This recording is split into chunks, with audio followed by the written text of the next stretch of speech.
నా ఊపిరి పార్ట్ 1. విజయవాడ ఉదయం 7 గంటలు. గుడిలో నమస్తే పూజారి గారు అని పూజారి గారిని పలకరించారు సావిత్రమ్మ గారు. నమస్తే అమ్మా, ఎలా ఉన్నారు అన్నారు పూజారి గారు. ఇప్పటి వరకు బాగున్నాను. ఇక నాకు ఉన్న ఆఖరి బాధ్యత తీరిపోతే ఇంకా బాగుంటాను, మానసికంగా శారీరకంగా అన్నారు సావిత్రమ్మ గారు. మీ మనవడు పెళ్లి గురించే కదమ్మా మీ బాధ అంతా అన్నారు పూజారి గారు. అవును, పెంచి పెద్ద చేసి వాడి కాళ్ళ మీద వాడు నిలబడేలా చేశాను. ఇప్పుడు సమాజంలో వాడికంటూ ప్రత్యేకమైన స్థానాన్ని, గౌరవాన్ని సంపాదించుకున్నాడు. ఇక వాడికి పెళ్లి చేసి ఒక ఇంటి వాడిని చేస్తే నా బాధ్యత తీరిపోతుంది. ఎక్కడ బాధ్యత మరిచి ప్రాణం వదిలేస్తానేమో అని భయంగా ఉన్నది పూజారి గారు. నేను వెళితే వాడు ఒంటరిగా మిగిలిపోతాడు. వాడు అలా ఒంటరిగా ఉండటం నాకు ఇష్టం లేదు. వాడి జాతకం చూపించాలి అని వచ్చాను పూజారి గారు. ఎలాంటి అమ్మాయి అయితే వాడికి బాగుంటుందో కాస్త చెప్తారేమో అని. అసలు వాడికి పెళ్లి అనే యోగం ఉన్నదో లేదో తెలుసుకుందాము అని కూడా అని చెప్పి సావిత్రమ్మ గారు తన మనవడి జాతకం పూజారి గారికి ఇచ్చారు. జాతకం చూస్తున్న పూజారి గారి ముఖంలో భావాలు మారే కొద్దీ సావిత్రమ్మ గారికి భయంగా ఉన్నది. ఏమిటి పూజారి గారు అలా అయిపోయారు ఒకటేసారి అని అడిగారు ఆవిడ. అమ్మ, ఆదిత్య గారికి మృత్యుగండం ఉంది అనే మాట కూడా తీసుకుంటూ చెప్పారు పూజారి గారు. ఆ మాట విన్న సావిత్రమ్మ గారు అలాగే నేల మీద పడిపోయారు. పూజారి గారు సావిత్రమ్మ గారి దగ్గరకు వచ్చి లేపి సరిగ్గా కూర్చోపెట్టారు. ఏమిటి పూజారి గారు ఇది? వాడి జీవితంలో జరిగే శుభకార్యం కోసం వస్తే ఇలాంటి మాట చెప్పారు అన్నారు సావిత్రమ్మ గారు. బాబుగారి తలరాత అలా రాశాడమ్మా భగవంతుడు. తలరాతను మార్చే శక్తి ఆ భగవంతుడికే లేదు. ఇక మనం ఎంతమ్మా అన్నారు పూజారి గారు. వాడికి ఇలా ఎందుకు జరుగుతున్నది పూజారి గారు? భూమి మీదకు వచ్చిన ప్రతి బిడ్డకు కళ్ళు తెరిచి తన తల్లిదండ్రులను చూడాలి అని ఉంటుంది. కానీ వీడు ప్రాణాలు వదిలేసి ఎలాంటి చలనం లేకుండా పడి ఉన్న తన తల్లిదండ్రులను చూశాడు. కానీ వాళ్లే తన తల్లిదండ్రులు అని తెలియదు. అప్పుడు అర్థం చేసుకునే వయసు లేదు, నిజం తెలుసుకునే ఆలోచన కూడా లేని సమయం. తల్లిదండ్రులు ఎలా ఉంటారో, వాళ్ళ ప్రేమ ఏమిటో తెలియకుండా పెరిగాడు. ఎవరి రక్తమో కూడా వాడికి తెలియదు. ఇప్పటికీ కూడా వాడికి వాళ్ళ తల్లిదండ్రులు ఎవరు, ఎలా ఉంటారో కూడా తెలియదు. వాడికి ఉన్న ఏకైక బంధం, బంధుత్వం నేను ఒక్కదాన్నే. అందుకే నేను వెళ్లేలోపే వాడికంటూ ఒక కుటుంబం ఏర్పరచాలి అనేదే నా ఆరాటం. కానీ ఎలాంటి ప్రేమ, ఆప్యాయత, అనుబంధం, సంతోషాలు నోచుకోకుండా ఇంత చిన్న వయసులోనే వాడి ప్రాణాలు తీయాలి అనే ఆ భగవంతుడి ఆలోచనలు ఏమి న్యాయం ఉన్నది చెప్పండి అని ఏడుస్తూ అన్నారు సావిత్రమ్మ గారు. అమ్మా, అలా బాధపడకండి. అతనికి మృత్యుగండం ఉన్నది, కానీ ఆ మృత్యువును జయించే శక్తి కూడా ఉందండి అన్నారు పూజారి గారు. పూజారి గారు ఆ మాట అనగానే సావిత్రమ్మ గారు ఏడుపు ఆపి పూజారి గారి వైపు చూశారు. అవునమ్మా, అతని జీవితంలోనికి వచ్చే అమ్మాయే బాబుగారి జాతకాన్ని మారుస్తుంది. అతన్ని మృత్యువు నుండి కాపాడుకుని తన సౌభాగ్యాన్ని శాశ్వతంగా నిలుపుకుంటుంది. అతని మృత్యువు జయించే శక్తి ఎవరో కాదు అమ్మా, అతని జీవిత భాగస్వామియే. సింహరాశి గల అమ్మాయే అతని జాతకాన్ని మారుస్తుంది అన్నారు పూజారి గారు. ఇప్పుడు కాస్త మనసు కుదుటపడింది పూజారి గారు. అలాంటి అమ్మాయిని చూసి పెళ్లి చేస్తాను అన్నారు సావిత్రమ్మ గారు. మీరు వెతకవలసిన పని లేదమ్మా, ఆ అమ్మాయి మన బాబుగారి కోసం వెతుక్కుంటూ వస్తుంది. బాబుగారు మీకు చెప్పినప్పుడు మీరు ఒప్పుకుంటే చాలు అన్నారు పూజారి గారు. అంటే ప్రేమ వివాహమా అని సంతోషంగా అడిగారు సావిత్రమ్మ గారు. పూజారి గారు చిన్న నవ్వు నవ్వి సమయం వచ్చినప్పుడు మీకు అన్నీ తెలుస్తాయమ్మా అన్నారు. తర్వాత సావిత్రమ్మ గారు దర్శనం చేసుకొని గుడిలో ఒక చోట కూర్చొని తన మనవడి గురించి పూజారి గారు చెప్పినది ఆలోచిస్తూ ఉన్నారు. అదే గుడిలో ప్రదక్షిణాలు పూర్తి చేసుకొని, దైవ దర్శనం పూర్తి చేసుకొని హారతి తీసుకుంటూ, పూజారి గారు, ఆ అమ్మ ఎందుకు అంతలా బాధపడుతున్నారు? నేను గుడిలోనికి రాగానే ఆవిడ మీతో మాట్లాడటం చూశాను. ఏమైనా సమస్యనా పూజారి గారు అని అడిగింది మధుర. అవునమ్మా, ఆవిడ మనవుడికి మృత్యుగండం ఉంది అని చెప్పారు పూజారి గారు. అయ్యో, మనవుడు అంటున్నారు అంటే 25 ఏళ్లు కూడా నిండి ఉండవు కదా? ఇంతకీ వాళ్ళ మనవుడు ఎక్కడ పూజారి గారు అని చుట్టూ చూస్తూ అడిగింది మధుర. అదేంటమ్మా, వాళ్ళ మనవడు ఎవరో నీకు తెలియదా అన్నారు పూజారి గారు. లేదు పూజారి గారు, అన్నదే మధుర. బిజినెస్ మ్యాన్ ఆదిత్య గారే ఆవిడ మనవడు తల్లి అనగానే మధుర కళ్ళ కింద భూమి కంపించింది. ఏంటి పూజారి గారు మీరు అనేది అని తడబడుతూ అడిగింది. నిజమే అమ్మా అన్నారు పూజారి గారు. మధురాకి తన ప్రాణం పోతున్నట్లుగా అనిపించింది. నా ఆదిత్యకు మృత్యుగండం ఏమిటి? ఏమిటి స్వామి ఇది? తనతో ఎంతో అందమైన జీవితం ఊహించుకున్నాను. ఇన్ని రోజులు తనపై పెంచుకున్న ప్రేమనంతా చూపించే అవకాశం ఎప్పుడు వస్తుందా అని ఎదురు చూస్తూ ఉన్నాను. కాని అని ఏడుస్తూ, పూజారి గారు మరి పరిష్కారం ఏమీ లేదా అని అడిగింది మధుర. అతని జీవిత భాగస్వామియే తన జీవితాన్ని కాపాడుతుందమ్మా. ఆ అమ్మాయి గారి వలనే బాబు మృత్యుగండం నుండి బయటపడతాడు. సింహరాశి గల అమ్మాయే అతన్ని కాపాడుతుంది. నేను ఇంకా అమ్మగారు బాధపడతారు అని మొత్తం చెప్పలేదు తల్లి. అతని కుటుంబమే అతని ప్రాణాలు కోరుకుంటుంది, ప్రమాదాలు సృష్టిస్తూ ఉంటుంది. ఆ రాశిగల అమ్మాయిని పెళ్లి చేసుకుంటే బాబుకి గండం పోతుందేమో కాని సమస్యలు మాత్రం కాదమ్మా అని హారతి ఇచ్చి లోనికి వెళ్లారు పూజారి గారు. మధుర ఏడుస్తూ అక్కడే కూలబడిపోయింది. అసలు నా ఆదిత్యకు అలాంటి గండం ఉండటం ఏమిటి అని బాధపడుతున్న తనకు పూజారి గారి మాటలు గుర్తుకు వచ్చాయి. నాది ఆ రాశియే. నేను తనను పెళ్లి చేసుకొని తన ప్రాణాలు కాపాడుకోవాలి. రాబోయే సమస్యలు ప్రమాదాల నుండి నా ఆదిత్యను కాపాడుకోవాలి. ఎలాంటి హాని కలగకుండా చూసుకోవాలి అని దేవునికి దండం పెట్టుకుని బయటకు వచ్చింది. మధుర ఈవెంట్ ఆర్గనైజర్ గా వర్క్ చేస్తూ ఉన్నది. తనకంటూ ఓన్ ఆఫీస్ ఉన్నది. పూజారి గారు చెప్పిన దాని గురించి ఆలోచిస్తూ ఏడుస్తూనే ఉంది మధుర. ఆదిత్య జీవితం కాపాడాలి అంటే నాకు ఉన్న ఏకైక మార్గం తనని పెళ్లి చేసుకోవటం. కానీ పెళ్లి అంటే అంత సులువు కాదు. ఎలా చేసుకోవాలి? అబ్బాయిలు అంటే ఒక అమ్మాయి ప్రమేయం లేకుండా వాళ్ళ మెడలో తాళి కట్టి తన జీవిత భాగస్వామిని చేసుకుంటారు. కానీ నేను ఎలా ఆదిత్యాన్ని పెళ్లి చేసుకోవాలి అని ఆలోచిస్తూ ఉన్న తనకు ఒక ఐడియా తట్టింది. ఎస్, ఆదిత్యాన్ని పెళ్లి చేసుకోవాలి అంటే నాకు ఉన్న ఏకైక మార్గం అదే. పైగా ఆదిత్య కూడా నాతో పెళ్లికి ఒప్పుకునే అవకాశం ఉన్నది అని అనుకుంటూ ఉన్న మధు దగ్గరకు తన ఫ్రెండ్ చిత్ర వచ్చింది. ఏమిటే అలా ఉన్నావు? అసలు క్యాబిన్ నుండి బయటికే రావటం లేదు, ఏమైందే అని మధు భుజంపై చేయి వేసి అడిగింది.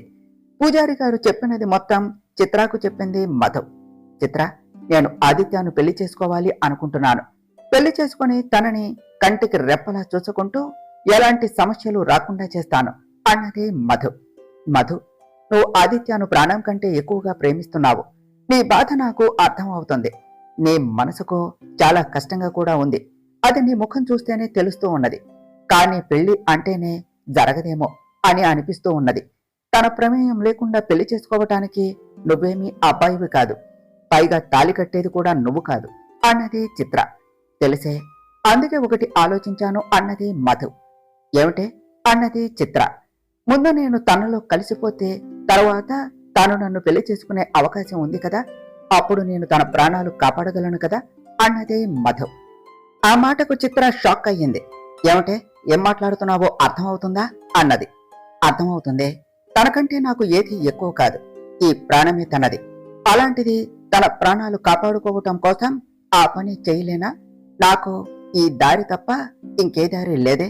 శారీరకంగా మేము ఒక్కటే అయితే ఆదిత్య తాను తెలియకుండా చేసిన తప్పుకు నన్ను పెళ్లి చేసుకొని ఆ తప్పుని సరిదిద్దుకునే అవకాశం ఉంది కదా.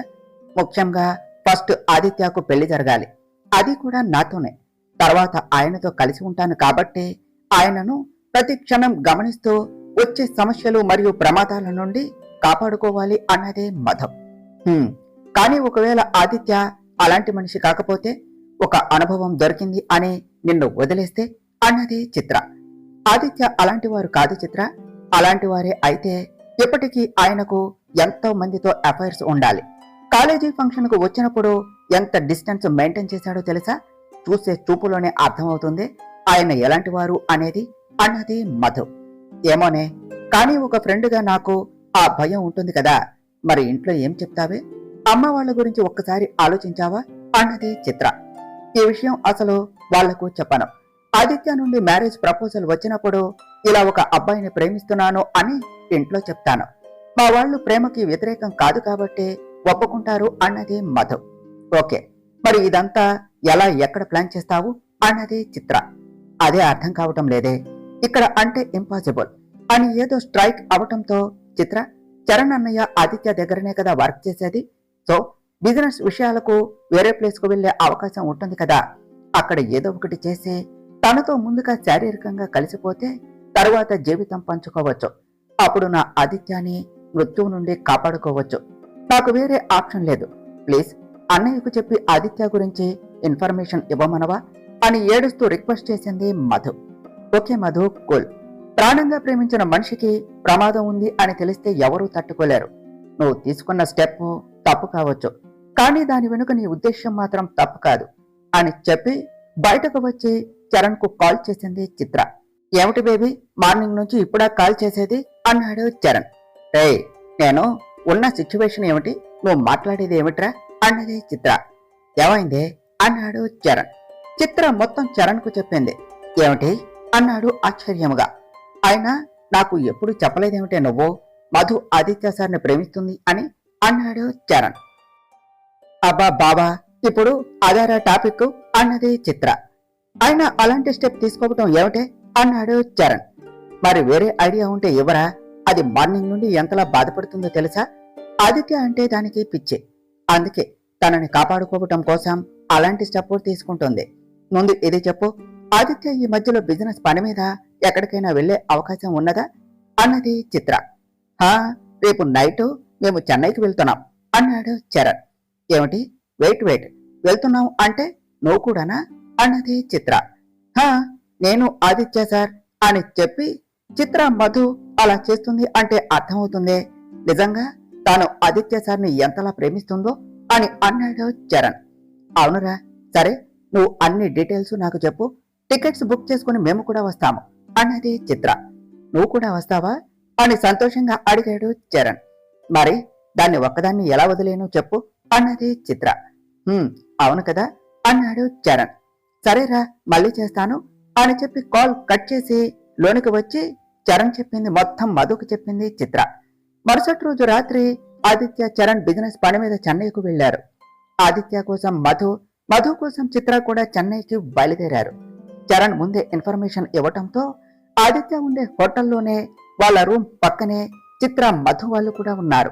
ఆదిత్య వాళ్ళు వచ్చిన బిజినెస్ పని సక్సెస్ అవటంతో ఆదిత్య చిన్న పార్టీ అరేంజ్ చేశాడు. చరణ్ రిక్వెస్ట్ చేసేసరికి ఆదిత్య డ్రింక్ తీసుకోడు అని తెలిసిన చరణ్ కోక్ లో ఆల్కహాల్ కలిపి ఆదిత్యకు ఇచ్చాడు. అది తెలియని ఆదిత్య బిజినెస్ పని సక్సెస్ అయింది అన్న ఆనందంలో, అలాగే కోక్ టేస్ట్ గా ఉండటంతో చాలా ఎక్కువగా తీసుకున్నాడు. అది చూసిన చరణ్ తాను అనుకున్నది అవుతున్నందుకు సంతోషించి వెంటనే చిత్రకు మెసేజ్ చేశాడు. చిత్ర మధుకి చెప్పడంతో మధు ఒక పక్క సంతోషం, మరో పక్క బాధతో రెడీ అయ్యింది.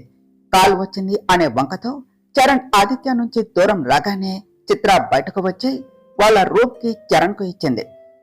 ఆదిత్య ఎక్కువగా డ్రింక్ తాగటం వలన మత్తు ఎక్కేసింది. చరణ్, రూమ్ కి ఇవ్వవా, నేను వెళ్లి పడుకుంటాను, నువ్వు ఎప్పుడన్నా వచ్చేసాయి, బిల్ పే చేసేశాను అన్నాడు ఆదిత్య. చిత్ర వాళ్ళు వేసిన ప్లాన్ ప్రకారం చరణ్ చిత్ర వాళ్ళ రూమ్ కి ఇచ్చాడు. ఆదిత్య ఇక్కడ స్టార్ట్ అవగానే చిత్ర వాళ్ళ రూమ్ నుండి బయటకు వచ్చింది. చరణ్, చిత్ర ఆదిత్య తీసుకున్న రూమ్ లోనికి వెళ్లారు. మధు మాత్రం రెడీ అయ్యి ఆదిత్య కోసం వెయిట్ చేస్తూ ఉన్నది. పూర్తిగా మత్తులో ఉన్న ఆదిత్య మధు వాళ్ళ రూమ్ తన రూమ్ కాదు అని తెలుసుకోలేకపోయాడు. డోర్ ఓపెన్ చేయగానే అద్దం ముందు అటు సైడ్ తిరిగి ఉన్న మధు కనిపించింది. అద్దంలో నుంచే మధుని చూసిన ఆదిత్య సంతోషంగా తన దగ్గరకు వెళ్ళాడు. తన మనసుకు నచ్చిన అమ్మాయి చాలా రోజుల తర్వాత కనిపించడంతో తన ఆనందం అంతా ఇంతా కాదు అసలు. అది కూడా చీరలో కనిపించేసరికి ఆదిత్య సంతోషంలో మధుని వెనక నుండి గట్టిగా హక్ చేసుకుని హెయిర్ పక్కకు జరిపి తన వీపు మీద కిస్ చేశాడు. తొలిసారి తన ప్రియుడు స్పర్శ తాకేసరికి గుండె వేగం పెరిగింది. ఏదో తెలియని అలజడి. మధుకి ఏమో టెన్షన్ గా ఉంది, కానీ అది బయట పడనివ్వకుండా అలానే ఉన్నది. ఆదిత్య మధుని వదిలి తన మెడ మీద కిస్ చేశాడు. అలా చేసేసరికి మధు టెన్షన్ తో తన చీరను గట్టిగా పట్టుకున్నది. లోపల తెలియని భయం ఉన్నా కానీ ఆదిత్య కోసం ఏమాత్రం చేయక తప్పదు అని తనకు తాను సర్ది చెప్పుకున్నది. ఆదిత్య మధుని ముందుకు తిప్పి తన నుదుటి మీద కిస్ చేసి మధుని లిఫ్ట్ చేశాడు. పూర్తి మత్తులో ఉన్న ఆదిత్య సెన్సెస్ కోల్పోయి ఆ మత్తులో ఏం చేస్తున్నాడో తనకే తెలియటం లేదు. మధుని అణువణువు స్పృశిస్తున్నాడు. ఆదిత్య స్పర్శలో ఎలాంటి కోరిక లేకపోయేసరికి మధు మనసు కాస్త కుదుటపడింది. కానీ తనకు ఆశ్చర్యముగా ఉన్నది. మత్తులో ఉన్నా కాని అతని స్పర్శలో కాని ప్రవర్తనలో కాని కోరిక లేదేమిటి అని. కానీ తనకు తెలియని విషయం ఏమిటి అంటే ఆదిత్య కూడా తనని ప్రేమిస్తున్నాడు అని. మెదడు శరీరం మత్తుగా ఉన్నప్పటికీ మధు సొంతం అయిన ఆదిత్య మనసు మాత్రం పూర్తి స్పృహలో ఉన్నది. అందుకే అతని స్పర్శలో ఎలాంటి కోరిక లేదు. మధు కూడా ఆదిత్యకు సహకరిస్తూ ఉండటంతో ఆదిత్య ఇంకా రెచ్చిపోయి మధుని పూర్తిగా తనలో కలిపేసుకున్నాడు. మధు కళ్ళు ఒకవైపు తాను అనుకున్నది అయింది అన్న ఆనందం, మరోప్రక్క ఆదిత్యకు తన ప్రేమ చెప్పి ప్రేమతో తనలో కలిసిపోవాలి అనుకున్న తనకు ఇలా జరిగేసరికి మరో పక్క బాధతో వర్షిస్తూనే ఉన్నాయి. ఆదిత్య మధు కన్నీళ్లు చూడలేక ఆమె కళ్ళపై సున్నితంగా ముద్దాడి ఆమెను గట్టిగా పట్టుకుని పడుకున్నాడు. అతను అలా చేయగానే ఆమెలో ఉన్న బాధ దూరం అయ్యి అతను నాతో ఉంటే చాలు, ఇంకేమీ వద్దు అనిపించటంతో తాను కూడా ఆదిత్య కౌకిలిలో ఒదిగిపోయింది. మరుసటి రోజు చరణ్ అలాగే రూమ్ లో ఉన్నాడు. చిత్ర మాత్రం ఏమీ తెలియనట్టుగా రిసెప్షన్ దగ్గర వెయిట్ చేస్తూ ఉన్నది. మెలకు వచ్చిన ఆదిత్య కళ్ళు తెరిచి చూసేసరికి అతని కౌకిలిలో మధు కనిపించింది. మధుని చూడగానే ముఖంలో చిన్న సంతోషం, పెదవులపై సన్నని నవ్వు మెరిసింది. తనకు ఏదో తేడా కొట్టేసరికి ఒక్కసారిగా లేచాడు. అలా లేచేసరికి మధు శరీరంపై ఉన్న దుప్పటి కూడా ఆదిత్యతో పాటు పక్కకు జరిగింది. ఆదిత్య అలా సడన్ గా లేచేసరికి మధుకు కూడా మెలకు వచ్చింది. వెంటనే ఆదిత్య దుప్పటి తనకు ఇచ్చి వాష్రూంలోనికి వెళ్లి డ్రెస్అప్ అయ్యాడు. ఆదిత్య వచ్చే అంతలో మధు కూడా చీర కట్టుకుని బెడ్ మీద అలా కూర్చున్నది. ఆదిత్య మనసులో అసలు అలా ఎలా, అది కూడా నేను ప్రేమించిన అమ్మాయి విషయంలో. తన దృష్టిలో నాకు ఉన్న విలువ ఏమిటి ఇప్పుడు? ఎంతో ప్రేమగా ఒక్కటి అవ్వవలసిన మేము అసలు ఎలా ఎలా అనుకుంటూ ఉన్నాడు. బాధతో అతని కళ్ళు వర్షిస్తూనే ఉన్నాయి. వెంటనే ఫేస్ వాష్ చేసుకున్నాడు. అప్పుడు గమనించాడు అది తన రూమ్ కాదు అని. తన మీద తనకే అసహ్యం వేసింది. బాధతో గట్టిగా కళ్ళ మూసుకున్నాడు. పాపం ఆదిత్య ఎంతలా వర్రీ అవుతున్నాడో ఈ విషయంలో. తనని తాను నిందించుకుంటున్నాడో ఏమో అని తనలో తాను బాధపడుతున్న మధు ఆదిత్య వస్తున్నట్టు డోర్ సౌండ్ తెలియటంతో వెంటనే కళ్ళు తుడుచుకున్నది. ఆదిత్య వచ్చి మధుకి ఎదురుగా ఉన్న సోఫాలో కూర్చున్నాడు. అతని కళ్ళు చూస్తేనే తెలుస్తున్నది ఎంతలా బాధపడ్డాడో అని. తన ప్రేమకు బానిస అవ్వవలసిన నేను తన బాధకు కారణమయ్యాను అని మధు తనలో తాను కుమిలిపోయింది. ఆదిత్య మధుని గమనించాడు. ఆమె ముఖమే చెప్తోంది ఎంత నీరసంగా ఉందో అని. తన మీద తనకి కోపం వచ్చి గట్టిగా పిడికిలి బిగించాడు. కొన్ని నిమిషాలు మౌనం తర్వాత చూడండి మిస్ అని ఆదిత్య అనగానే మధుర అని తన పేరు చెప్పింది మధు. ఆదిత్య మనసులో ఎంతో అందమైన పేరు, కానీ నేను తన జీవితాన్ని అలా చేశాను అని అనుకుని నైట్ ఏదో మత్తులో ఉండి సెన్సెస్ లేక ఇలా మీతో ప్రవర్తించాను. ఈ విషయంలో బాధ ఎప్పటికీ నన్ను వెంటాడుతూనే ఉంటుంది. జరిగిన దాన్ని ఎలాగో మార్చలేను కాబట్టి నా తప్పుని సరిదిద్దుకోవాలి అని అనుకుంటున్నాను అని గ్యాప్ ఇచ్చి గట్టిగా ఊపిరి పీల్చుకుని వదిలి నేను నిన్ను పెళ్లి చేసుకుందాం అనుకుంటున్నాను అన్నాడు. మధు అలాగే కన్నీళ్లతో ఆదిత్యను చూస్తూ ఉన్నది. మధు ఎంతకీ మాట్లాడకపోయేసరికి ఆదిత్య మళ్ళీ అడిగాడు. మధు తనకు ఇష్టమే అన్నట్టుగా తల ఊపింది. ఎక్కడ ఉంటారు మీరు? మీ అడ్రస్ చెప్తే రేపు వచ్చి మీ వాళ్లతో మాట్లాడతాను అనగానే మధు తన హ్యాండ్ బ్యాగ్ తీసుకుని తన విజిటింగ్ కార్డు ఆదిత్యకు ఇచ్చింది. ఆదిత్య అది తీసుకుని వెంటనే బయటకు వచ్చి చరణ్ కు కాల్ చేశాడు.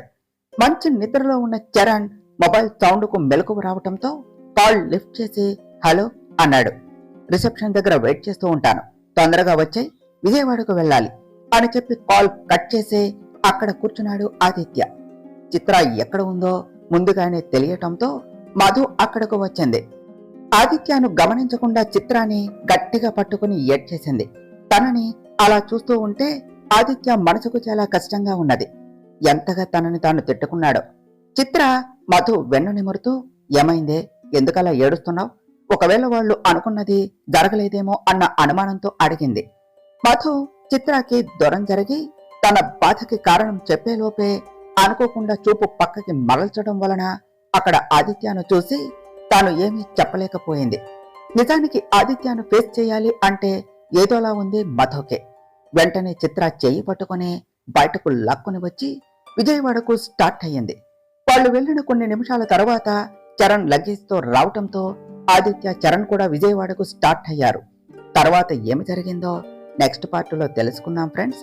డియర్ ఫ్రెండ్స్, మీకు కనుక ఈ కథ నచ్చినట్లయితే మీ అభిప్రాయాలను కామెంట్ల రూపంలో తెలియచేయండి. ఈ వీడియోను లైక్ చేయండి, షేర్ చేయండి, మా ఛానల్ను సబ్స్క్రైబ్ చేసుకోండి ఫ్రెండ్స్. Thank you.